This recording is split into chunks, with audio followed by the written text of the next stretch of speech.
बिस्मिल्लाहिर्रहमानिर्रहीम। अस्सलामुअलैकुम एवरीवन, कैसे हैं आप सब।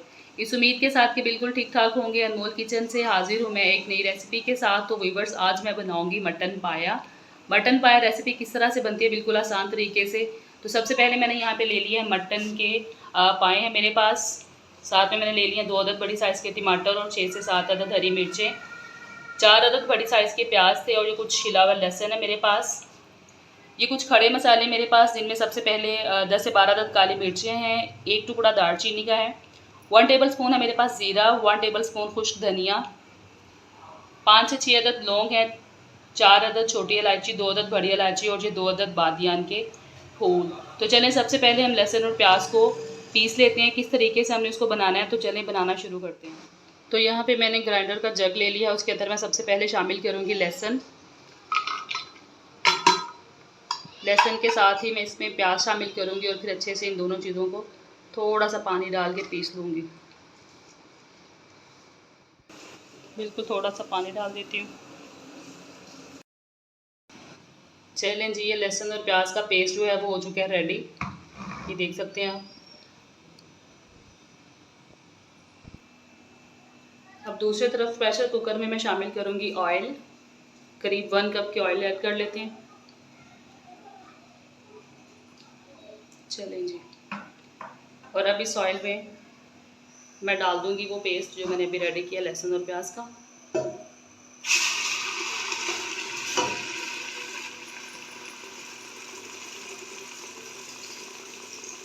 और इसको मीडियम आंच पे मुसलसल चम्मच चलाते चलाते हम फ्राई करेंगे।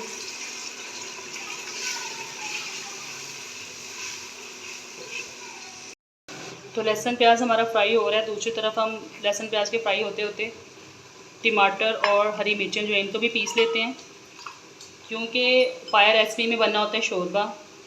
तो ये खड़े मसाले जो है ना वो बिल्कुल भी अच्छे नहीं लगते शोरबे के अंदर, तो इसलिए हम हर चीज़ को पीस के यूज़ करेंगे। अभी मैं हरी मिर्चों को और टमाटर को साथ में पीस लेती हूँ। चलें जी, टमाटर और मिर्चों को पीस के हम लोग साइड पे कर देते हैं और अभी हम अपने ये सब खड़े मसाले पीस लेते हैं। अभी इनकी बारी, अभी इनको पीसते हैं। लहसुन और प्याज हमारा जो है वो अच्छे से फ्राई हो चुका है। ये आप देख सकते हैं इसका कितना प्यारा गोल्डन सा कलर आ गया। तो अभी यहाँ पे हम इसमें शामिल करेंगे पिसे हुए टमाटर और हरी मिर्चें।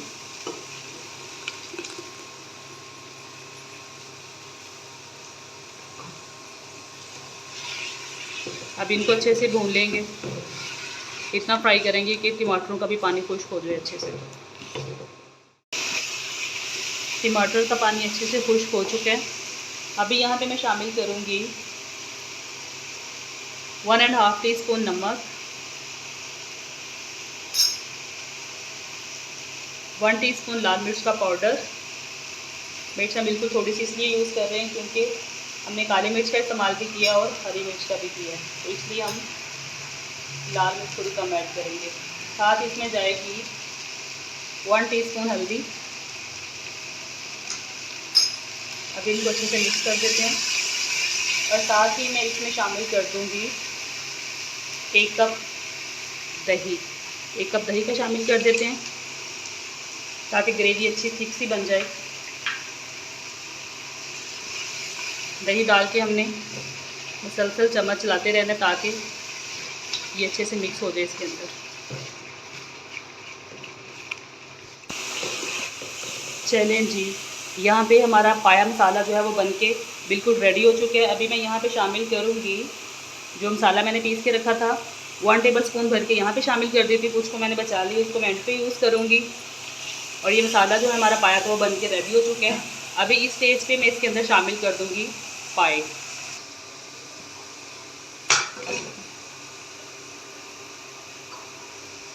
अब इनको खूब अच्छी तरह से हमने भून लेना है ताकि हमें इनको एंड पे भूनने की ज़रूरत नहीं पड़े।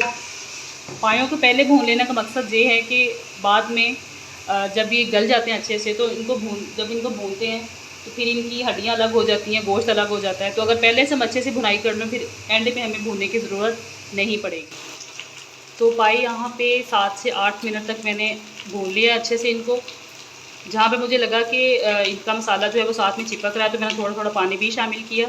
अभी यहाँ पे पायों का शोरबा बनाने के लिए मैं इसमें शामिल करूँगी पानी, लेकिन पानी इसमें ठंडा हरगिज़ नहीं जाएगा, पानी में इसमें फुल गर्म डालूँगी खौलता हुआ। ठीक है, तो अभी इसमें पानी शामिल कर देते हैं।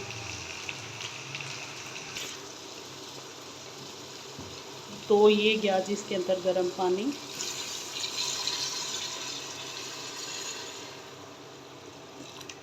हस्बे ज़रूरत आप इसका शोरबा बना लें।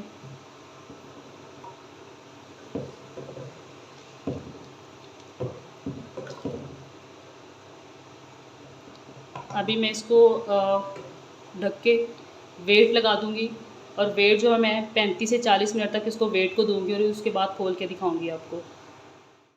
तो 35 मिनट वेट लगाने के बाद मैंने इसका ढक्कन जो है वो हटा दिया, और ये देख सकते हैं आप बहुत ज़बरदस्त इसके ऊपर ऑयल भी आ चुका है, और इसकी मैंने पाया चेक किया, बहुत ज़बरदस्त अच्छे से गल चुका है वो। तो अभी मैं इसको इसके अंदर हरा धनिया डाल देती हूँ यहाँ पे,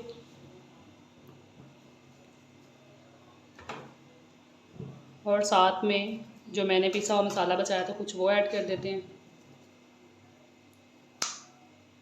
और इनको कर देते हैं अच्छे से मिक्स।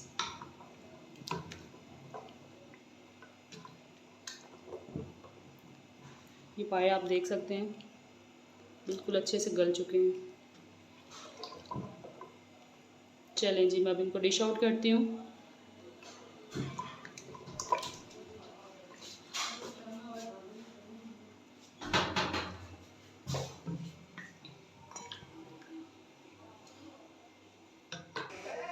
चलें जी, हमारी मटन पाया रेसिपी बनके हो चुकी है तैयार। इसको मैंने डिश आउट कर दिया है। तो ये है इसकी फाइनल लुक। वीडियो अच्छी लगे तो चैनल को लाइक शेयर एंड सब्सक्राइब कर दें। मुझे दीजिए अनमोल किचन से इजाज़त। एक नई रेसिपी के साथ फिर हाज़िर होंगी, तब तक के लिए अल्लाह हाफिज़।